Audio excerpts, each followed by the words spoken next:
The doctor's son wasn't stupid. The cook discovered the truth no one wanted to see. Dr. Michael Thompson sighed heavily as he looked at the reports scattered across his mahogany desk.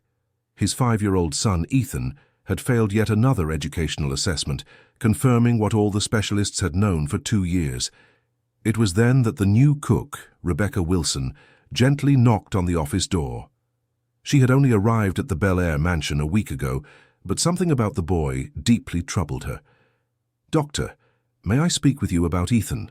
asked Rebecca, her hands still damp from washing dishes. Michael looked up, irritated. This was the third employee in 6 months trying to give opinions about his son. What happened now?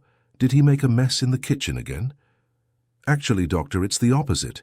He did something very interesting this morning." Rebecca pulled her phone from her apron pocket and showed a photo. On the kitchen counter, perfectly drawn with flour, was a sequence of complex symbols that looked like letters from some ancient alphabet. "I was preparing bread when I found him doing this. I asked what it was, but he just smiled and ran off." Michael took the phone, analyzing the image skeptically. Ethan always played with food. Nothing new about that. "Rebecca, my son has severe cognitive deficits. We've seen 15 specialists already. These scribbles don't mean anything." "Doctor, with all due respect, these aren't scribbles. I showed them to my neighbor, who's a history teacher. She said they looked like ancient Hebrew letters." The doctor put the phone down on the desk with excessive force. "That's impossible. Ethan can barely write his own name. How would he make Hebrew symbols?" "I can't explain it, doctor, but I've been observing him for 3 days. Every morning when I arrive to prepare coffee, he's already in the kitchen drawing different things. Yesterday it was numbers. The day before, maps." Michael stood up, walking to the window overlooking the garden where Ethan played alone, as always.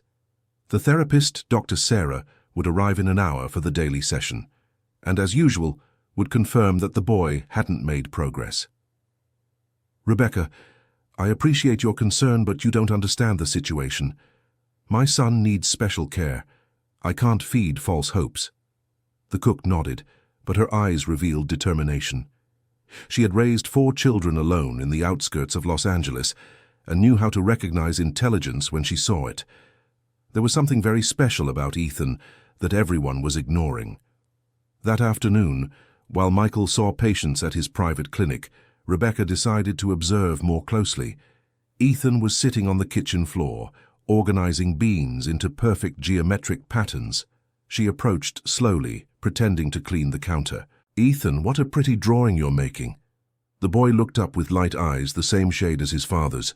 Normally he didn't respond when adults spoke to him, but there was something different about Rebecca. Perhaps it was her gentle voice or the fact she didn't use that baby talk tone everyone adopted with him.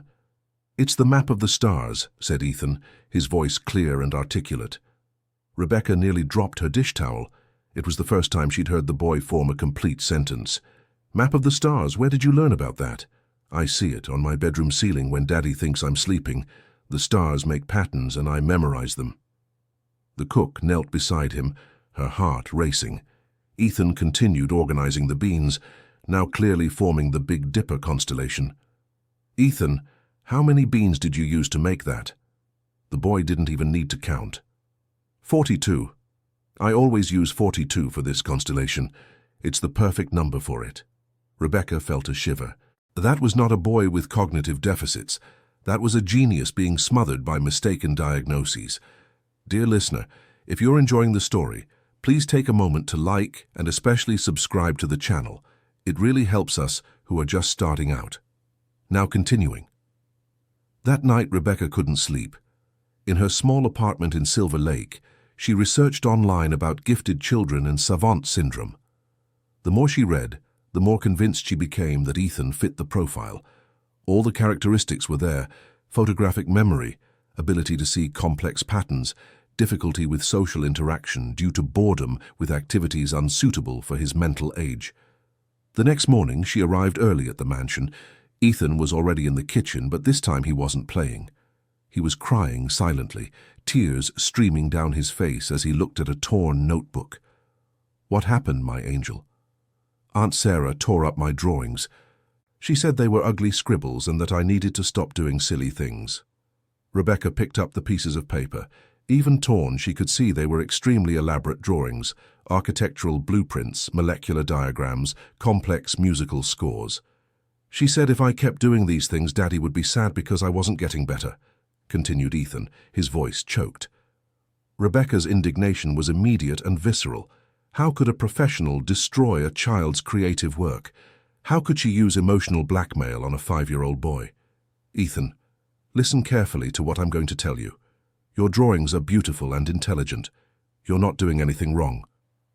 But Aunt Sarah said, Aunt Sarah is mistaken, my love, and now we're both going to prove it. Rebecca spent the rest of the morning developing a plan. She couldn't confront Dr. Michael Thompson directly, not yet. She needed irrefutable evidence. She began documenting everything. Photographed each of Ethan's creations, recorded videos of him explaining his thoughts, wrote down every word he said when he was relaxed. The boy flourished under her respectful attention. Away from the judging eyes of adults, he showed knowledge impossible for his age. He knew about extinct dinosaurs, could calculate complex operations in his head, spoke random words in several languages. Where do you know these things from, Ethan? I listen when Daddy talks on the phone with other doctors. I listen to the living room television when nobody's watching. I listen to everything and store it here. He tapped his head. It's like a big library, you know, with many shelves. Rebecca understood. Ethan had a sponge-like mind, constantly absorbing information, but nobody noticed because everyone treated him as incapable. A week later, Dr. Michael Thompson came home early and found a scene that left him bewildered. Ethan was in the kitchen with Rebecca, but not playing. He was explaining to her, with drawings made of salt on the counter, how the human digestive system worked. His explanations were technical and precise, using medical terminology that even college students didn't master. The stomach produces hydrochloric acid to break down proteins, said Ethan, drawing perfect lines. Daddy was explaining this to a patient yesterday. The pH stays between 1.5 and 3.5. If it gets higher, digestion doesn't work right. Michael stood frozen in the doorway. His son was reciting knowledge that took him years to learn in medical school. Ethan, he called, his voice trembling. The boy turned, and immediately his expression changed. The liveliness vanished, replaced by familiar apathy. It was as if he had flipped an internal switch. Hi, Daddy, he murmured, lowering his head. What were you doing? Rebecca took a deep breath. It was the moment of truth. Doctor, I need to show you something. Ethan doesn't have a cognitive deficit. He's gifted. That's impossible. You don't understand. Please just give me 5 minutes. Let me show you what he's capable of when he's not under pressure. Michael hesitated, but something in Rebecca's conviction made him nod. She took a sheet of paper and handed it to Ethan. Sweetheart, can you draw that music you were humming yesterday? Ethan looked at his father, as if asking for permission. Michael nodded, still confused. The boy began to draw and within minutes had created a complete musical score with all the correct notations. It's Rhapsody in Blue, explained Ethan timidly. It has 340 measures. It starts pianissimo and ends fortissimo. The main melody appears 18 times with different instrumentations. Michael felt his legs weaken. He himself didn't know these technical details about the music, and Ethan recited them as if it were the most natural thing in the world. How do you know this? I heard it playing on the kitchen radio. I kept time with my fingers and memorized it. Do you want me to draw other songs? During the next hour, Rebecca showed Michael a completely different child from the one he knew. Ethan demonstrated skills in math, science, geography, history, and arts that left his father in a state of shock. Doctor, Rebecca said softly, every time Ethan was tested, it was in a clinical setting, under pressure, with an expectation of failure. Here in the kitchen, relaxed, he shows who he really is. Michael sat down heavily in a chair, his mind reeling. If Rebecca was right, this meant he had spent 2 years unnecessarily medicating his son, subjecting him to inappropriate therapies, treating him as deficient when in fact he was extraordinary. But the tests, the specialists, what if everyone was wrong? What if Ethan was shutting down because no one offered adequate stimulation for his intelligence? That night, after Ethan had gone to sleep, Michael stayed in his office until dawn, researching childhood giftedness. Every article he read was like a dagger to his heart. The symptoms were all there: child seen as strange or different, socialization difficulties not due to limitation, but lack of intellectual peers, boredom with age-appropriate activities, apathetic behavior when underestimated. He had failed as a father in a spectacular way. The next morning, Michael cancelled all his clinic appointments and decided to observe Ethan without interference. He hid in the living room and watched through the slightly open door the interactions between his son and Rebecca. What he saw left him devastated and amazed at the same time. Ethan spoke fluently, asked complex questions, showed voracious curiosity about everything. With Rebecca, he was a brilliant and expansive child. In the presence of other adults, especially therapists, he transformed into the apathetic boy Michael knew. "Rebecca," Ethan was saying, "why do people think I'm dumb?" The question hit Michael like a punch to the stomach. His son knew. He always knew. "They don't think you're dumb, sweetheart. They just don't know how intelligent you are in a different way. Is Daddy sad because I'm not like other boys? Your daddy loves you very much. Sometimes adults get confused, but that doesn't mean the love diminishes." Michael couldn't stay hidden any longer. He entered the kitchen with red eyes, knelt in front of his son, and hugged him as he hadn't done in a long time. "Daddy got very confused, Ethan. Forgive me." For the first time in years, Ethan returned the hug tightly, whispering, "I always knew you loved me, Daddy. I just wanted you to see that I can learn difficult things." The conversation that followed was the most important one of Michael's life. Ethan explained, with the disconcerting wisdom of a gifted child, how he felt misunderstood, how he pretended not to know things to avoid disappointing the low expectations of adults, how he had learned it was easier to be considered limited than to face others' frustration when he demonstrated abilities impossible for his age. "When I say things I know, people get angry or scared," explained Ethan. "Aunt Sarah always said I was making up stories. It was easier to stay quiet." Michael understood he had created a gilded cage for his son. In trying to protect and help him, he had denied his true nature. Dear listener, if you're enjoying the story, please take a moment to like the video and especially subscribe to the channel. It really helps us who are just starting out. Now continuing. The first change was dismissing Dr. Sarah. When she arrived for the afternoon session, Michael greeted her with a decision already made. "Doctor, we won't be needing your services anymore." "Doctor." "Michael, Ethan still needs a lot of work. Just today he tried to show me some absurd drawings saying they were star charts. We need to correct this tendency toward fantasy." "Those star charts are correct, Doctor. My son is gifted, not limited." Sarah laughed disdainfully. "Doctor, I know it's hard to accept, but Ethan has clear cognitive limitations. These sessions are essential for—" "The only essential thing here is for you to stop destroying my son's self-esteem. Good afternoon." Michael closed the door in the therapist's face, feeling a liberation he hadn't experienced in years. It was as if he were breaking invisible chains that imprisoned both him and Ethan. In the following weeks, father and son embarked on a journey of mutual rediscovery. Michael gradually reduced Ethan's medication under the supervision of a new specialist in gifted children. With every milligram less of medication, the boy became more alert, more lively, more himself. Rebecca became not just the cook, but the bridge between father and son. She had grown up in the outskirts where practical intelligence was valued above diplomas, and this gave her a unique perspective on Ethan's genius. She didn't see his talent as something to be corrected or normalized, but celebrated and nurtured. "Doctor," she said one afternoon, "Ethan asked me to research astrophysics. I think he wants to understand how stars really work, not just where they are in the sky."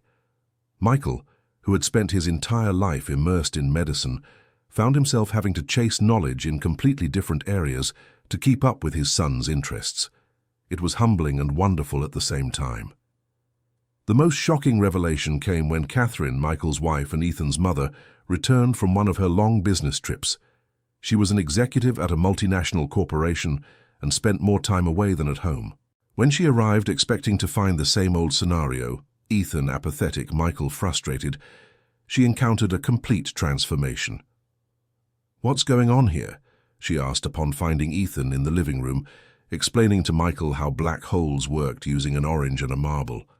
"Catherine, I need to tell you something. Ethan doesn't have a cognitive deficit. He's gifted." "That's ridiculous, Michael. Are you creating false hopes again?" "Mom," interrupted Ethan, looking directly at her for the first time in months, "do you want to see how I calculate the speed of light using only numbers in my head?" Catherine fell silent as Ethan demonstrated mathematical operations that she, with an MBA in finance, barely understood. Her resistance, however, was deeper than scientific skepticism. "Michael, we can't change everything now. Ethan is stabilized with the current treatment. Proof doesn't mean anything." It was Rebecca who, with the courage of someone who had nothing to lose, confronted Catherine directly. "Mrs. Catherine, may I ask a question? Do you prefer to have a child considered special who needs you, or a brilliant child who can be independent?" The question dropped like a bomb in the middle of the room. Catherine turned pale, realizing that her resistance came from a much darker place than she wanted to admit. Having a child with special needs made her feel indispensable. It justified her absences as necessary sacrifices to pay for the best treatments. "How dare you suggest that I don't want what's best for my son?" "I'm not suggesting, ma'am. I'm asking what you consider best. Because Ethan has been telling me about the things he'd like to learn, and none of them are being offered to him." The tension in the house increased drastically. Catherine demanded that Rebecca be fired, but Michael refused. For the first time in the marriage, he put his son's needs above his wife's convenience. "If Rebecca leaves, I leave too, and I'm taking Ethan with me," Michael declared. The threat worked, but it created a domestic Cold War.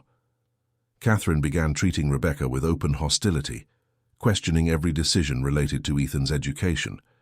She brought in new specialists, sought second opinions, did everything in her power to prove that Ethan was truly limited. It was during one of these second opinions that the most devastating truth came to light. Dr. David Thompson, Michael's younger brother and a renowned pediatrician, was called by Catherine to evaluate Ethan. David had always been jealous of his older brother's success and saw the situation as an opportunity to cause trouble.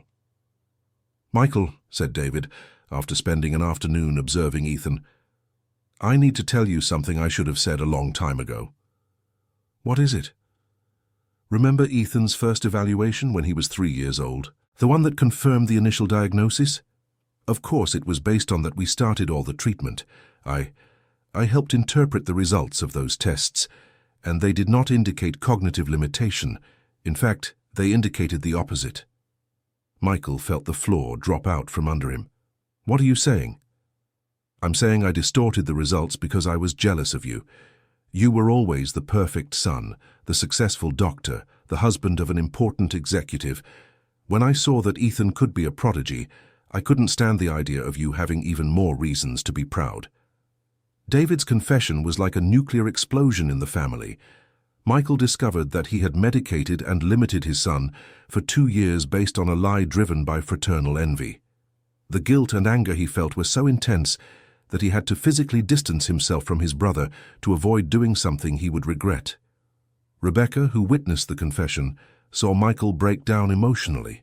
He was a man who had dedicated his life to healing people, discovering that he had harmed the most important person in his life based on a fraud.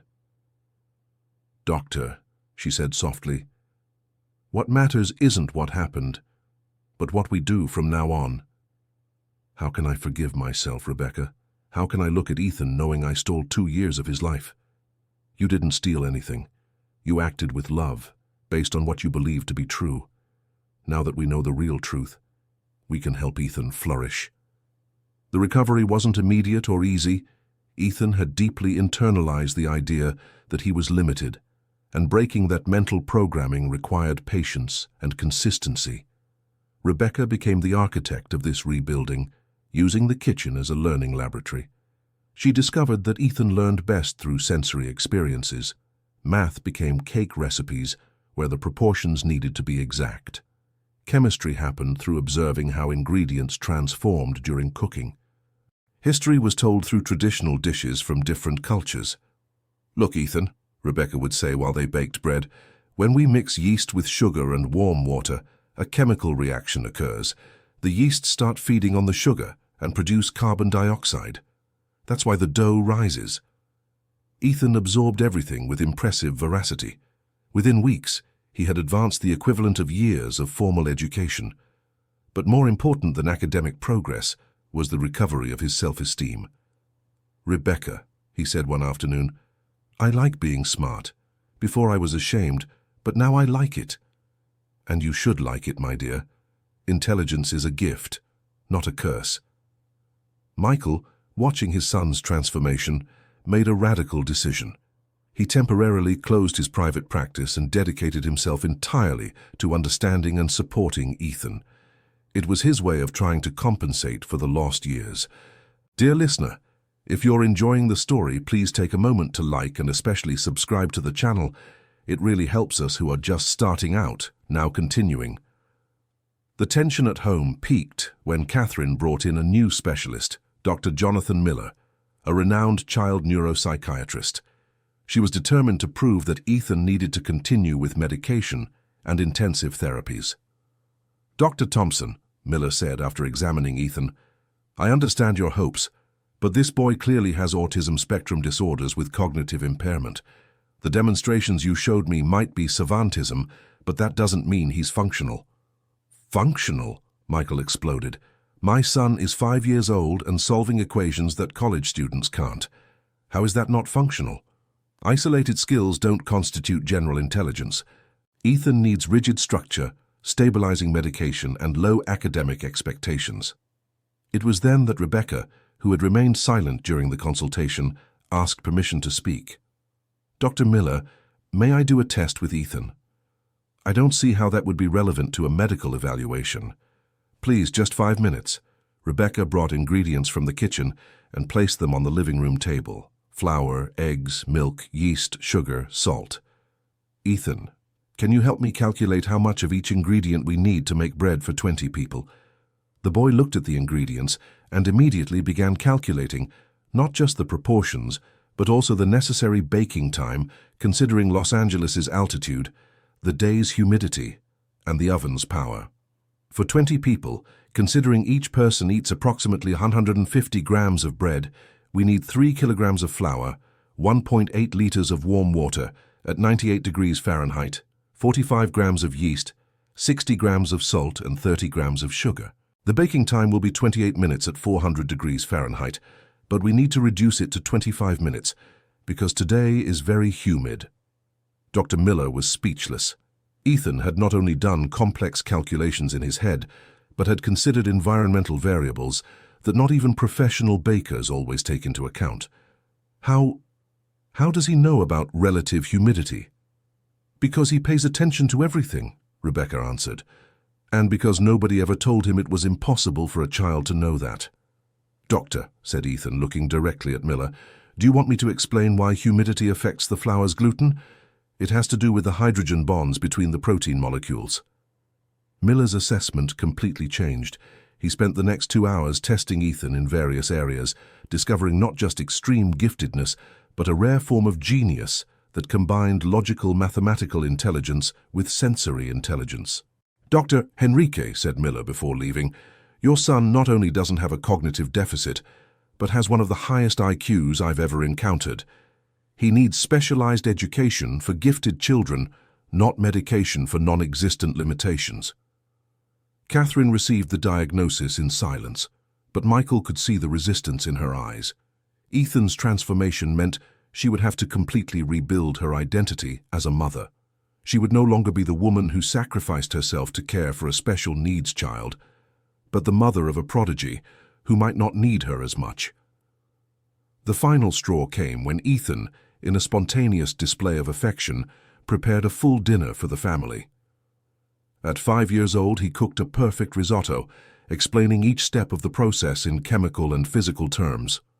"Mom," he said, serving the dish, "I did exactly as the TV chef taught, but I calculated the proportions for our family. Arborio rice has more starch than other types, which is why it becomes creamy when we cook it slowly. releasing the starch gradually. Catherine tasted the risotto, which was delicious, but instead of pride, she felt something like panic. Her son was growing up too fast, becoming too independent. "Ethan, you shouldn't be playing with the stove. That's dangerous." "But Mom, I took all safety precautions. Rebecca taught me about burn points and—" "Enough!" shouted Catherine. "You're still a child. Stop pretending to be an adult." The silence that followed was deafening. Ethan lowered his head, and Michael saw the self-confidence they had worked so hard to build begin to crumble. "Catherine," said Michael, his voice dangerously low, "you just attacked our son for demonstrating intelligence and care." "I didn't attack him. "You're afraid," interrupted Rebecca, her voice firm but gentle. "You're afraid that Ethan won't need you anymore. But Mrs.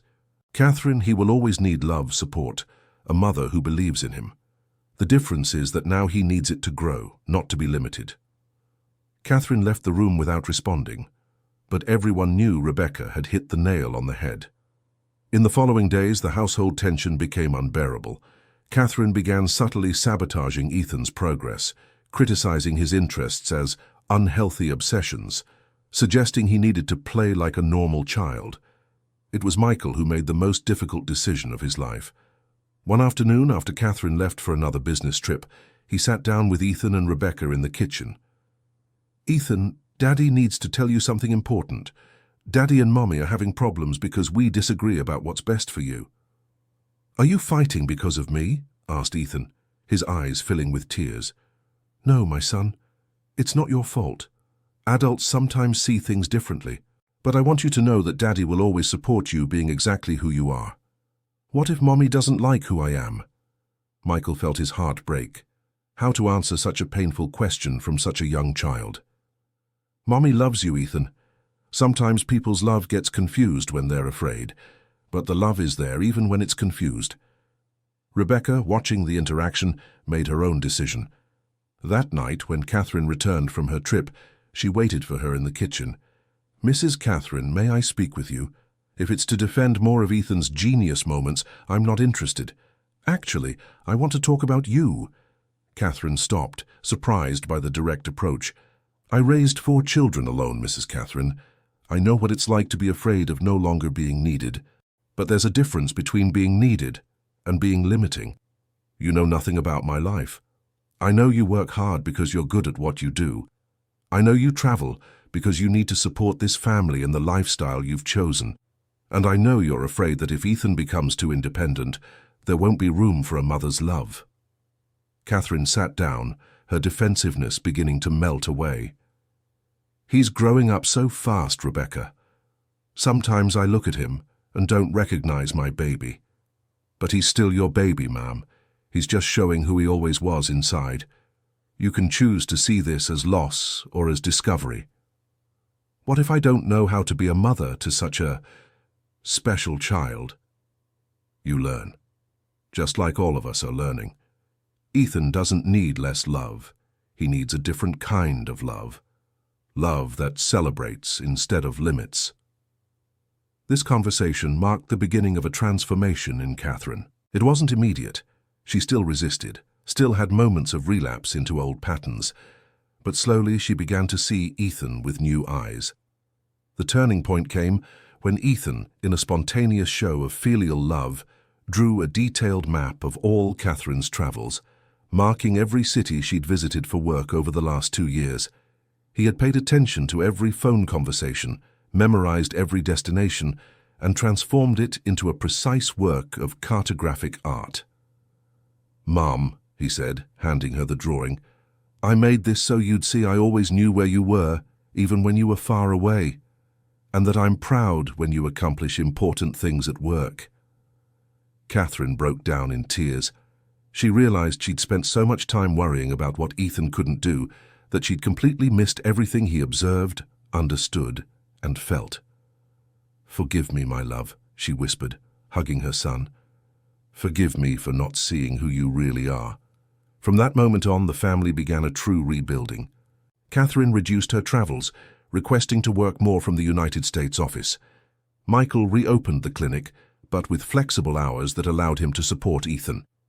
Rebecca was officially promoted to educational tutor, developing a unique multisensory teaching method. Ethan flourished spectacularly. Freed from the limitations imposed by misdiagnoses, his mind soared to territories none of them had imagined. He developed theories about quantum physics, composed music, created culinary inventions that were true gastronomic experiences. But the greatest transformation was emotional.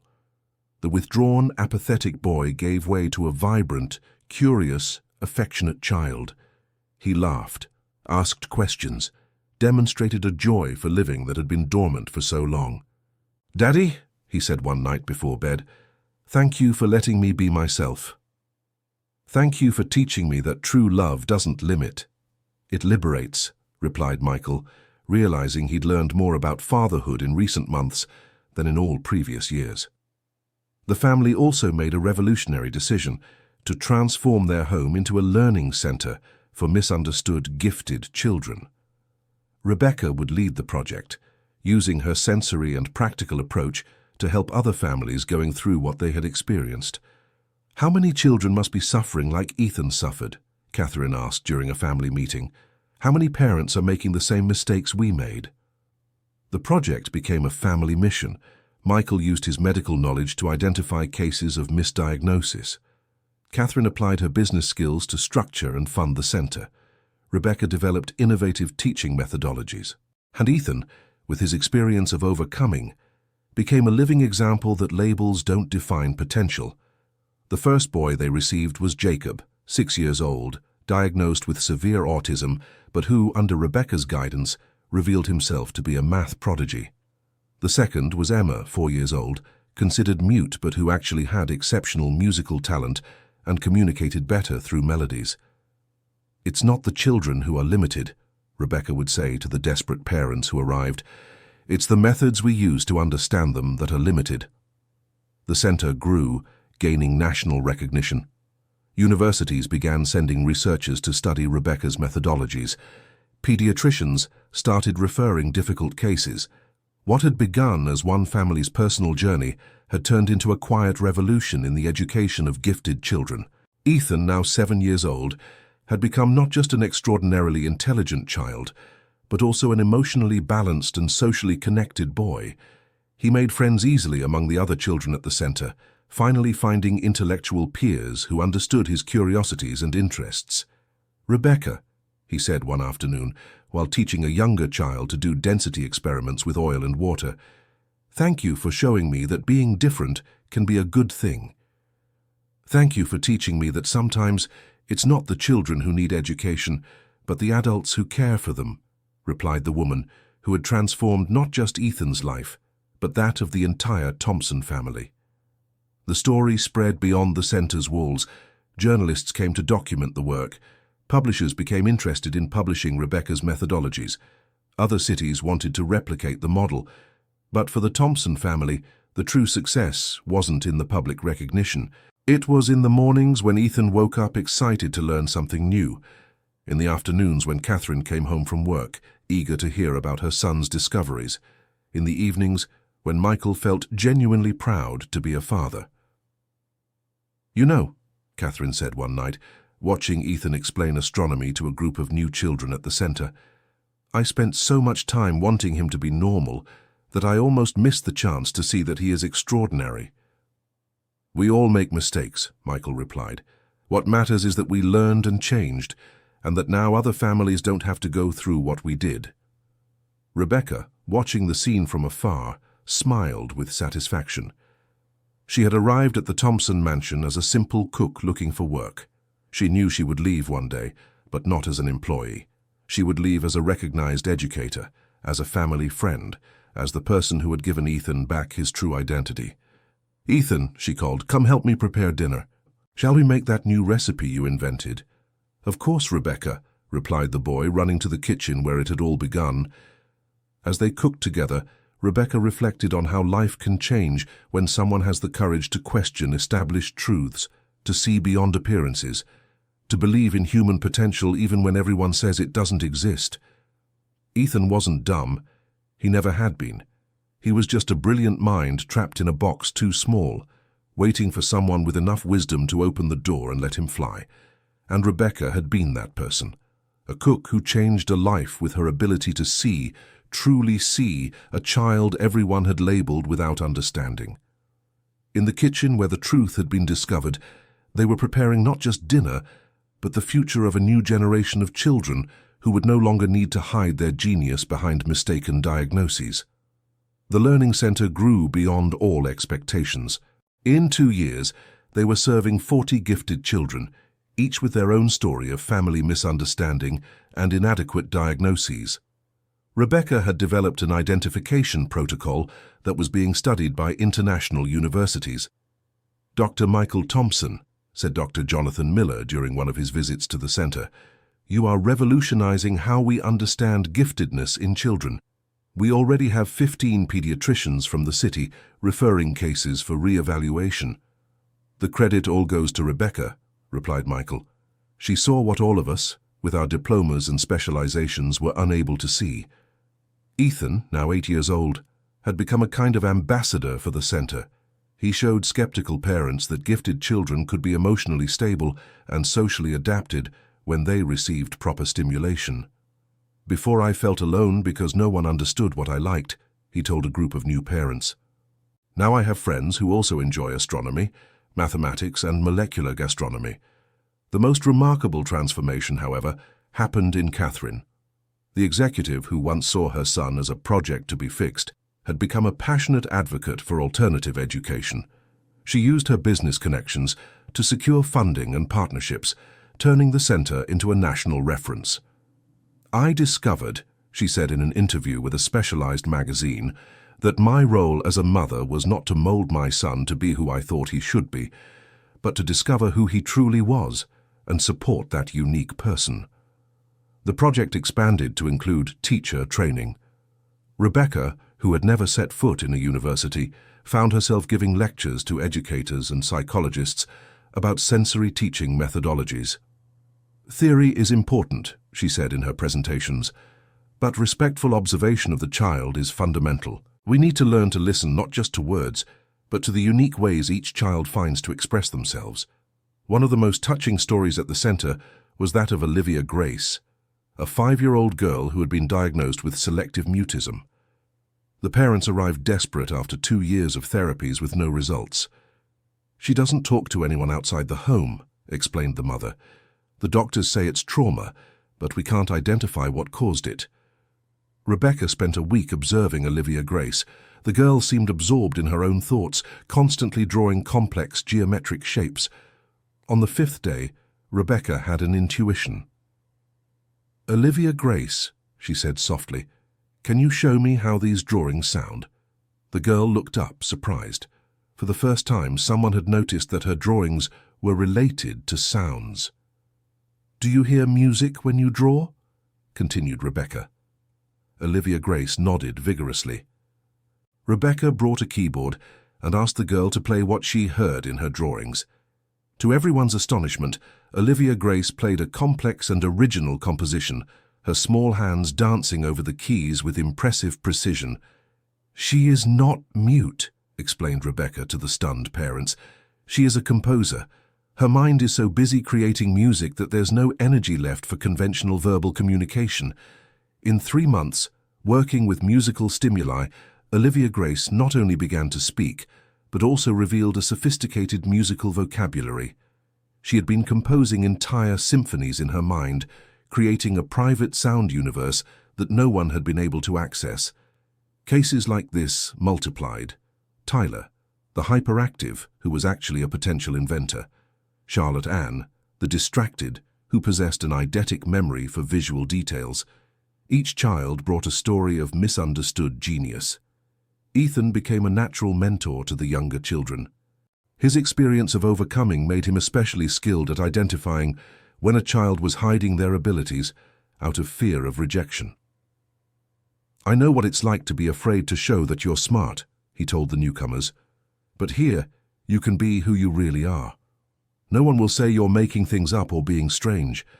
The center also developed a support program for families. Michael conducted discussion groups for parents struggling to accept and understand their gifted children.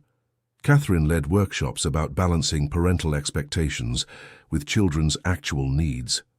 "You're not alone," Catherine would tell the parents. "We've all been through the same confusion, the same fears. The difference is learning that our children don't need to be fixed, they need to be understood." 3 years after its opening, the center received a special visit. Dr. David Thompson, Michael's brother. He arrived humbly, asking for forgiveness not just from the family, but offering his volunteer services as a form of making amends. "Michael," he said, his eyes tearful, "seeing what you've built here, I realize the magnitude of what my envy nearly destroyed. Ethan could have lost precious years because of me." "The past can't be changed, David," Michael replied, "but you can help ensure other children don't go through what Ethan did." David joined the center's medical team, specializing in early identification of giftedness. His previous experience with misdiagnoses made him especially sensitive to signs other professionals might overlook. The center's model began to be replicated in other cities. Educators from across the country came for internships with Rebecca, learning her observation and sensory teaching techniques. Universities created extension courses based on the methodologies developed there. "I never imagined," Rebecca said during an annual review meeting, "that a conversation in the kitchen about drawings made with flour could result in all this." "You saw potential where we all saw limitation," Michael replied. "That's a rare and precious gift." Ethan, now 9 years old, continued to surprise everyone. He had developed an interest in biotechnology, creating fermentation experiments that impressed university researchers.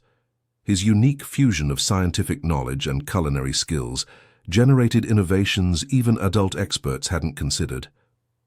"Daddy," he said one afternoon, "I think I want to be a food scientist when I grow up. I want to discover how we can use science to solve world hunger." Michael smiled, understanding that his son had found not just his intellectual calling, but also his human purpose. The same mind that had been considered limited now dreamed of feeding the planet. The center became more than an educational space. It transformed into a community. Families formed deep bonds. Children developed lasting friendships. Educators found professional renewal. It was an ecosystem where intellectual diversity was celebrated, not just tolerated. "This place," Catherine said during the center's anniversary party, "proves that when we stop trying to fit children into predefined molds and start discovering their unique shapes, miracles happen."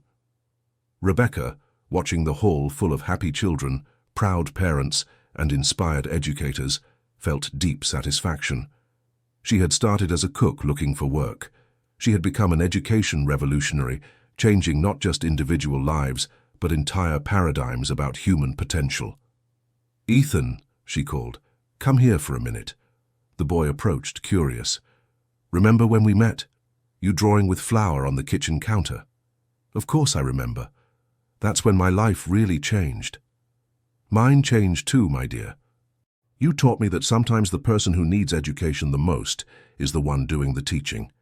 Ethan hugged her, that tight child's hug that expresses more than words. "Rebecca, thank you for seeing that I wasn't stupid. Thank you for showing me that intelligence has many faces, and all of them are beautiful." The center continued growing, impacting hundreds of families, training dozens of educators, changing public policies related to special education. But for Rebecca, the greatest success would always be that first moment in the kitchen when she decided to believe in the potential of a child everyone had given up on seeing.